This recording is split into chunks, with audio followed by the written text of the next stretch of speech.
Hi, today my friend Mahalia and I are going to show you a little family learning activity that Mahalia's mother taught to Mahalia, and she's going to teach you today.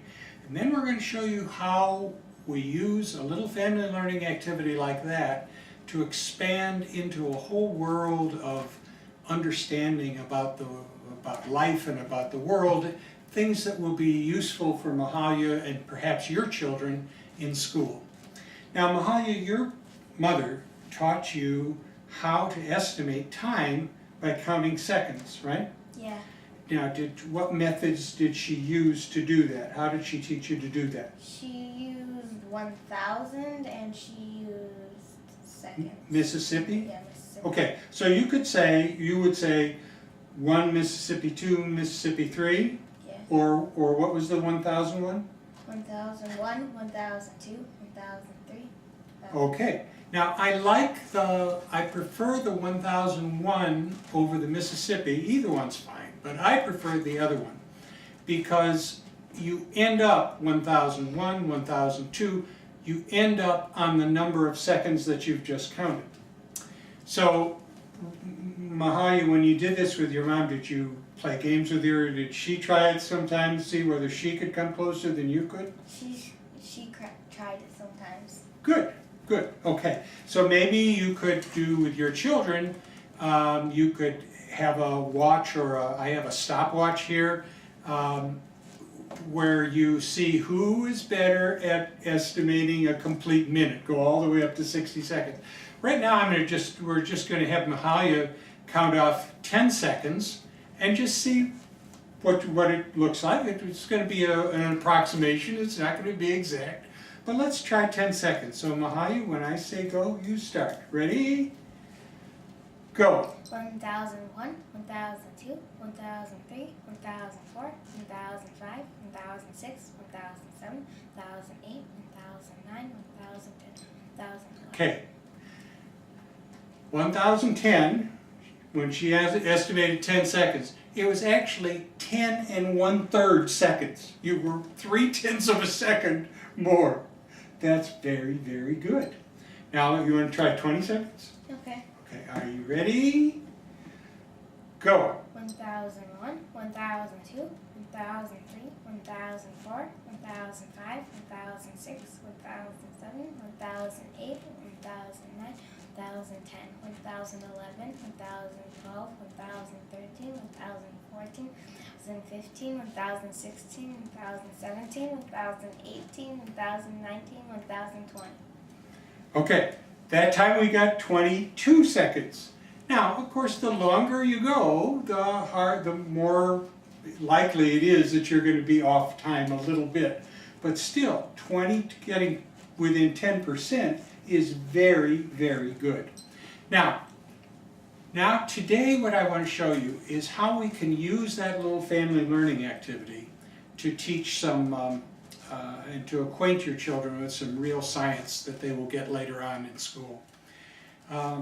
You can use the counting seconds for timing how long the traffic light is going to remain red, or how long it takes a train to go across the crossings. There are all sorts of uses for it. And once you get started on it, you'll find that it's a very good activity for a lot of things. But today we're going to use it for talking about a phenomenon in nature, both lightning and thunder. It's springtime, and springtime is a time when we get a lot of thunderstorms in our area here.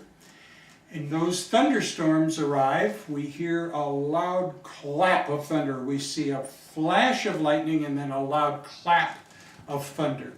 And what we need to understand is that the lightning and the thunder are actually the same event. Here's what happens. I have my whiteboard here. The electrical difference between the earth and a cloud, or between one cloud and another, can create the different charges can create a tremendous force when those charges meet. Because from one cloud to the other, we'll get a flash of lightning like that. Or we might get a flash of lightning that hits the ground, or maybe hits a tree or hits a house. But when that happens, the lightning bolt, which is only a few inches wide, will have such electrical energy in it. It'll contain over 100 million volts of electricity. Yeah, 100 million volts of electricity in that lightning bolt. And in that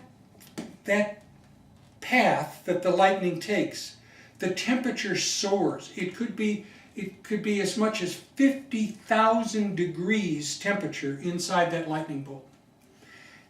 When that happens, all the air that was in that path is now vaporized, and the air molecules around it rush to fill that path and violently collide into each other, and that's what we call thunder. The sound of the air molecules hitting each other after the lightning flash is what we call thunder. So they happen at the same time. But do we hear the thunder at the same time as the lightning? No. No, we don't. You're right. They happen at the same time, but we see the lightning first. And here's why. The sound of that thunder, like all sound, travels at a certain speed. So it doesn't matter what the sound is.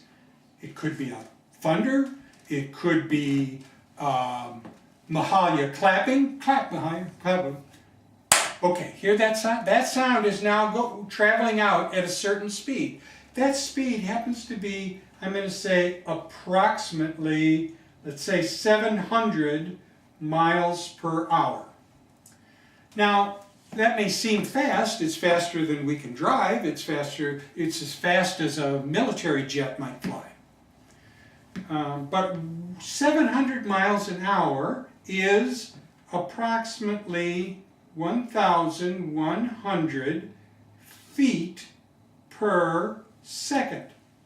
That is, the sound of Mahalia's clapping, or the sound of thunder, or even a whisper, all sound will travel about the length of 3 football fields, if you include the end zones. 3 football fields laid end to end in 1 second. Now, if it goes 1,100 feet per second, that means it will travel 1 mile in approximately 5 seconds. So sound is going to travel a mile in approximately 5 seconds. It takes 5 seconds to travel a mile. That's the thunder. The lightning, on the other hand, is so fast, it's almost unbelievable. The light, whether it's from lightning, or from an electric light, or from a candle, or a flashlight, all light travels so fast, it travels 186,000 miles per second. In 1 second, the light from this lamp, or the light from that lightning bolt, will travel almost to the moon. That's fast. Whereas in 1 second, the sound only travels 1,100 feet. Very slow compared to light, right? Yeah. So the light from the lightning is going to arrive immediately, and the sound is going to come later on. Now, if we want to know how far away the lightning bolt was, all we have to do is count the time between the flash of lightning and the sound of thunder. If it was 5 seconds, if it took 5 seconds for the thunder to arrive, then the lightning bolt that caused the thunder would be 1 mile away. It missed us by a mile. And if it took 10 seconds for the thunder to arrive, the lightning bolt would be 2 miles away. 2 miles away. So that, in other words, we could tell whether that thunderstorm is coming toward us or going away from us.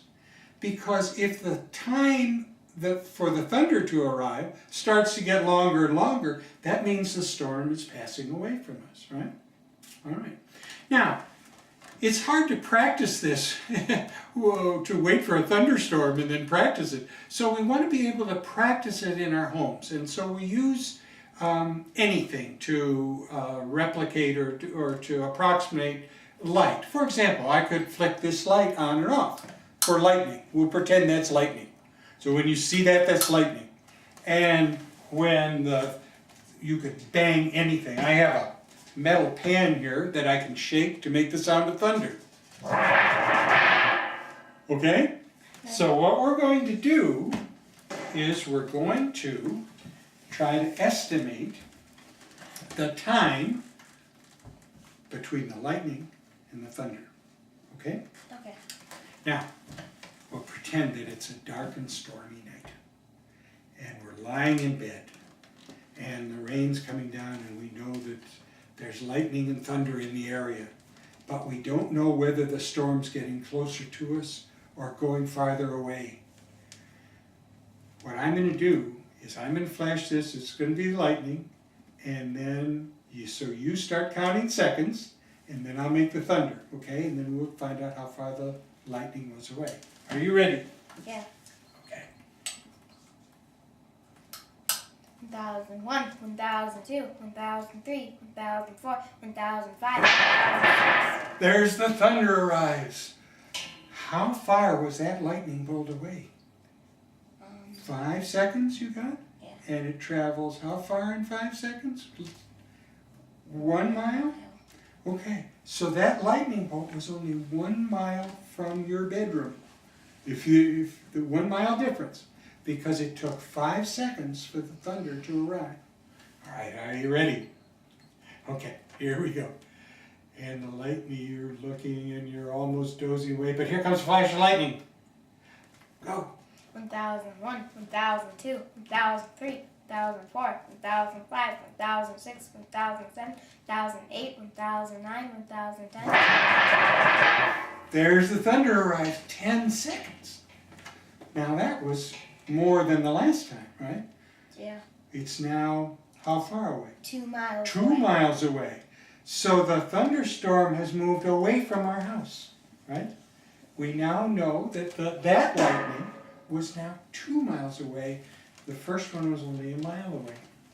All right, now let's look at what Mahalia has learned here. Not just counting seconds, which is a wonderful skill to have. But she's also learned about lightning and thunder. She knows that lightning causes thunder. They occur at the same time. She's learning that light from lightning travels very, very fast, almost instantaneously to our eyes, whereas the sound of the thunder travels much more slowly. Now, she may not get this and get to talk about the speed of sound and the speed of light in school for years, but she'll be ready, and she will know an application for that scientific bit of knowledge already.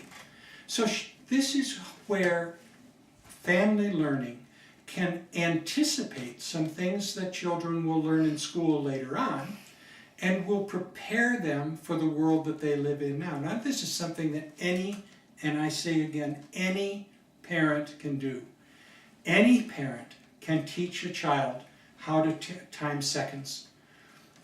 It never occurs in any curriculum in school that I've ever seen. So if your child's going to learn how to count seconds, you're probably going to have to teach him or her yourself. But if you want to then, after they count seconds, if you want to then teach them about lightning and thunder, oh, how much that's going to help them later on in school. And that's the whole point of family learning, is to prepare our children to succeed in school and in life. Now, this is just one activity among tens of thousands of activities that we can do with our children at home. So if you do have had success with an activity like this, whether in whatever area it's in, where it's been helpful to your children to learn something out of school, I hope you'll send it to me. Maybe a group of your parents could even make a video yourself and send it to me. Send it to William Russell at familylearningexchange.net.